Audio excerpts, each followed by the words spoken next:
तो कुछ शुक्रवार को हिंसा और अब उसके हिसाब की बारी। रांची की बात कर लेते हैं। रांची हिंसा में 2 लोगों की मौत के बाद अब शांति बनी हुई है।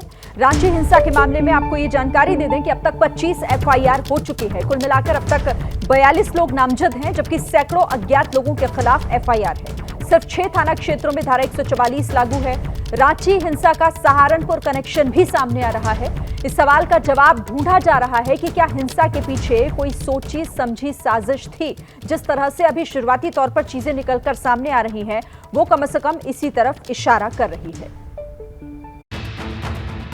जुमे को हिंसा, रविवार को फ्लैग मार्च, शुक्रवार को पत्थरबाजी, आज पुलिस का शक्ति प्रदर्शन के बहाने आगजनी, आज शांति बहाली की कोशिश। इस वक्त हम रांची में मेन रोड पर यहीं पर शुक्रवार को हिंसा भड़की थी। देखिए यहाँ पे धारा 144 लागू है। हालात को सामान्य करने की कोशिश की जा रही है।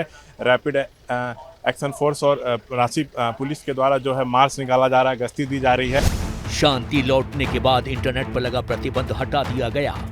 वहीं पुलिस अब आरोपियों की धरपकड़ में लगी है। इसी कड़ी में रांची हिंसा में नाम जुड़ रहा है यूपी के सहारनपुर का। इस वक्त हम रांची के मेन रोड पे खड़े हैं। यही वो एरिया है जहां पर शुक्रवार को नमाज के बाद प्रदर्शन मुस्लिम लोगों ने किया था। उसके बाद हिंसा भी भड़की थी।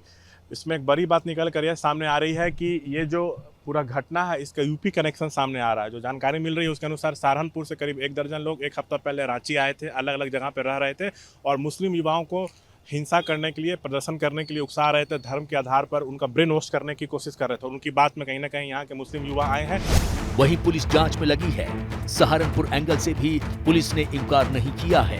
कोई भी निर्दोष को किसी तरह की कोई परेशानी नहीं होगी, लेकिन जो दोषी वो कहीं के भी होंगे, कहीं के भी किसी स्वरूप में होंगे, डायरेक्ट हैं, इनडायरेक्ट हैं, पर्दे के पीछे हैं, यदि इसका रूल कहीं किसी का मिलता है तो हम लोग कार्रवाई करेंगे। वहीं हिंसा के बाद गिरफ्तारी के मसले पर राजनीति भी तेज है। मोबाइल में देखा तो देखकर कैसा लग रहा था कि गुंडा और लफंगों के हाथ में पूरा रांची शहर और घंटों लोग उस बात करते रहे। भाई अभी 24 घंटा से भी अधिक हो गया, तब भी किसी की गिरफ्तारी नहीं।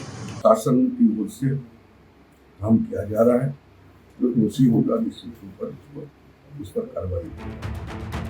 रांची हिंसा में साफ नजर आया था कि पुलिस ने नुपुर शर्मा के खिलाफ सड़कों पर उतरे प्रदर्शनकारियों को रोकने की कोशिश की थी, लेकिन वो माने नहीं। इसके बाद शहर भर में हिंसा का तांडव हुआ था। गाड़ियां तोड़ी गईं, रेहड़ियों में आग लगा दी गई, पुलिस पर भी पत्थरबाजी हुई थी। मजबूरी में पुलिस को फायरिंग करनी पड़ी थी, जिसमें 2 लोगों की मौत हो गई थी। और सीधे अब आपको लिए चलते हैं ग्राउंड जीरो रांची, जहां से हमारे संवाददाता शशांक हमारे साथ जुड़ रहे हैं। शशांक, सबसे पहले तो अपडेट दे दीजिए, इस मामले में अभी तक क्या कुछ हुआ है? देखिए, एक तरफ यूपी में जिन लोगों ने हिंसा भड़काया उनके घर पे बुलडोजर चल रहा है, गिरफ्तारियां हो रही है, लेकिन झारखंड में अभी ऐसा कुछ नहीं हो रहा है। झारखंड पुलिस किसी एक को भी अब तक गिरफ्तार नहीं कर पाई है। जहां तक अपडेट की बात है तो टोटल 25 प्राथमिकी अब तक दर्ज हो गए हैं, 26 नामजद और 10,000 अज्ञात को आरोपित बनाया गया है। कल पुलिस ने करीब 1 दर्जन लोगों से पूछताछ की थी, लेकिन बाद में उसको छोड़ दिया गया था। आज करीब आधा दर्जन लोगों को पुलिस ने बुलाया है और पूछताछ किया है। वैसे कोई गिरफ्तारी आज भी नहीं हुई है। जिन लोगों को आज बुलाया गया था उनको भी छोड़ दिया गया है। दूसरा, सीसीटीवी फुटेज, स्टील फोटोज के आधार पे जो उपद्रवी हैं उनकी पहचान की जा रही है। ऐसा पुलिस की तरफ से दावा किया जा रहा है कि जल्द उनको सफलता मिलेगी, लेकिन अब तक गिरफ्तारी एक भी नहीं हुई है। एसपी के नेतृत्व में एसआईटी बनी है, वो जांच कर रही है, लेकिन अब तक कोई बड़ी सफलता हाथ नहीं लगी। लेकिन आज एक चौंकाने वाला मामला सामने आया है।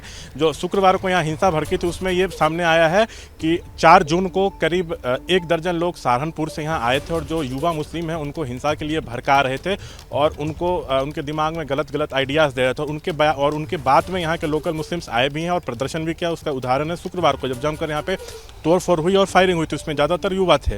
वहीं आज यहाँ पे फ्लैग मार्च भी निकाला गया है। पुलिस जो है पूरी सख्ती दिखा रही है कि हालात सामान्य हो। 3500 से ज़्यादा फोर्स तैनात हैं, जिसमें ATS, STF, IRB और भी अन्य फोर्स यहाँ पे तैनात हैं। 12 थाना क्षेत्रों में ये धारा 144 है, लेकिन 6 ऐसे थाना है जहाँ पे थोड़ा ढील दिया गया है। 1 से 4 बजे तक लोग जरूरी खरीदारी कर सकते हैं, लेकिन बाकी अन्य समय वहाँ पे धारा 144 लगेगा। लेकिन विपक्ष जो है यहाँ पर बीजेपी लगातार आरोप लगा रही है कि सरकार की फेल्योर है, क्योंकि कोई गिरफ्तारियां अब तक इस मामले में नहीं हुई है। जी बिल्कुल, और सवाल यही है कि मामला तो दर्ज हो चुका है, लेकिन अब तक कोई गिरफ्तारी आखिर क्यों नहीं हुई है हिंसा के बाद। शुक्रिया फिलहाल शशांक आपका हमारे साथ जुड़ने के लिए और इस बातचीत के लिए।